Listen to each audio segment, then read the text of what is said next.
Welcome to the coach's office. I'm filling in for Russell Robertson this week, who's overseas, but we'll be still speaking to Mark Neild in the lead up to the round 9 clash. Mark, thanks for joining us, mate. Sorry I'm not Robbo this week. But, Bergs, lovely to see you. Good to Where see you. is Robbo? I believe he's in Hawaii. How long's he worked here? 8 weeks? I think so. So he's clearly qualified for long service leave. He's now in Hawaii. There you go. That'll be right. Firstly, how are you going? How are you coping? We are... It's tough times.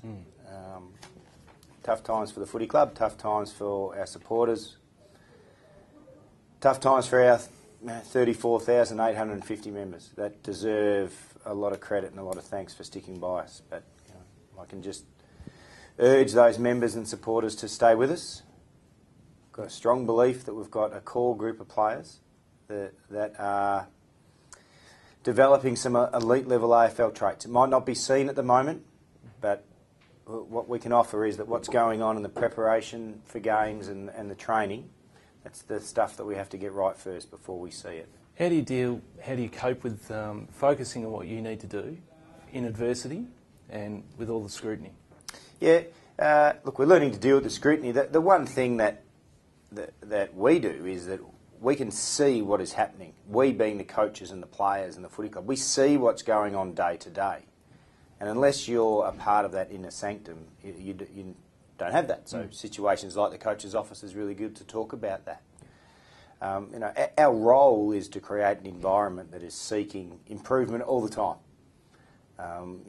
Make no mistake, we are at the stage of establishing standards for us as a group. Yep. And we're very basic competitive standards is where we must start, because that's the foundations that you need to build competitiveness at. The pressure is immense. Is it warranted? Is it unhealthy? Where is it at? Yeah. Pressure, it depends on if you're talking about the media scrutiny. Well, the game is relies a lot on media and TV rights and such things. One thing I've learnt very quickly is that I can't keep up with everything that's written in the media because it's too vast. Given what the club's gone through this year, all the off-field situations that have happened, anything could it prepare you for this job? Having been an assistant coach, is there anything that could have prepared you to take it on? Well, again, the preparation that I've done has been through successful organisations, so I understand and know what success looks like and how hard you have to work to get it. In terms of being prepared for off-field issues, you need to be. I am surrounded by, really good people, really good senior people with lots of experience, and we lean on them, including being surrounded by, a group of players that are, working extremely hard to try and improve, some of our shortcomings. Yeah. Just come off a 101-point loss, which you said at the time you can't sort of dress it up any other way than what it was. What's come from the review, and how do you move forward from there?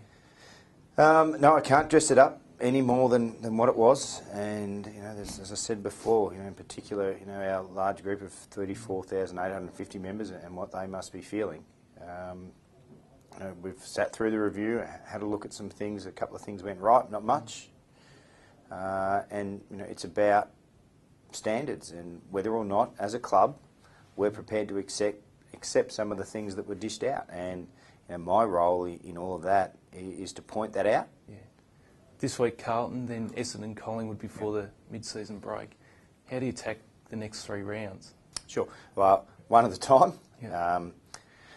We're looking for a much improved performance than what we did on Sydney. We're looking for individuals to improve. We're looking for us as a collective group to come out and show the supporters that we stand for certain things. And what happened last Saturday night was not good enough.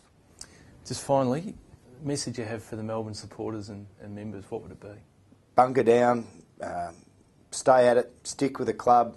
The last 4 years of the club and the rebuilding that the club's done in terms of getting facilities and financial work, so that has been phenomenal. We do have, I believe, a core group of, in particular, very young players that are making inroads, and the wheel can turn quickly.